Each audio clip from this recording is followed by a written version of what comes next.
తమ్మినేని సీతారాం మాజీ assembly speaker ఈ విషయంలో శ్రీకాకుళం జిల్లాలో వైఎస్ఆర్సీపీ నేతలు వస్తాడా శ్రీకాకుళంకి జగన్మోహన్ రెడ్డి, తమ్మినేని సీతారాం కుమారుడు నాగంట, చిరంజీవి అంట ఎందుకు 2-3 పేర్లు పెట్టుకున్నాడు ఆ పిల్లకాయ. వాడి విషయంలో చిన్నపిల్లోడు తప్పే ఉంది, 1 ఎకరా చేస్తే చేశాడు అంటాడా అని ఆలోచన చేస్తారండి. మొత్తానికి సీది అప్పలరాజు కొడుకులో ఎలాంటి మాటలు మాట్లాడాడో ఇవాళ మన తమ్మినేని సీతారాం వాళ్ళ కొడుకు విషయంలో కూడా అదే విధంగా మాట్లాడాలి. ఖచ్చితంగా వస్తాడు.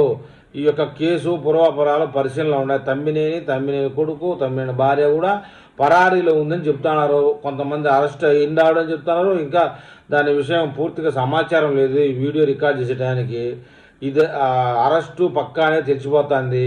కుమారుడికి భార్యకి ఈయన కూడా కేసులో ఏదో A2, A3, A4 గానో లేదా A7, A8 గానో మొత్తానికి అయితే లిస్టు వీళ్ళ కుటుంబంలో 3 ఉన్నారు. వీళ్ళ అనుచరులతో కలిసి ఉన్నారు.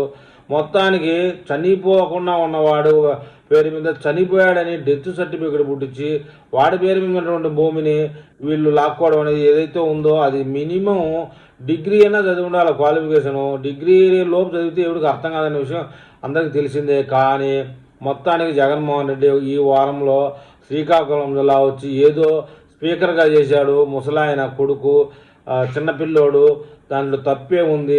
1.5 ఎకరానే ఏదో అనుకుంటారు. 1.5 ఎకరానే కదా, ఆ మాత్రం చేస్తే కేసు పెడతారా, అయ్యో పాపం అనుకున్నాను అని చెప్పేసి అంటాడు అని ఖచ్చితంగా ఒకరి మీద ఒకరు పందాలు వేసుకుంటున్నారండి.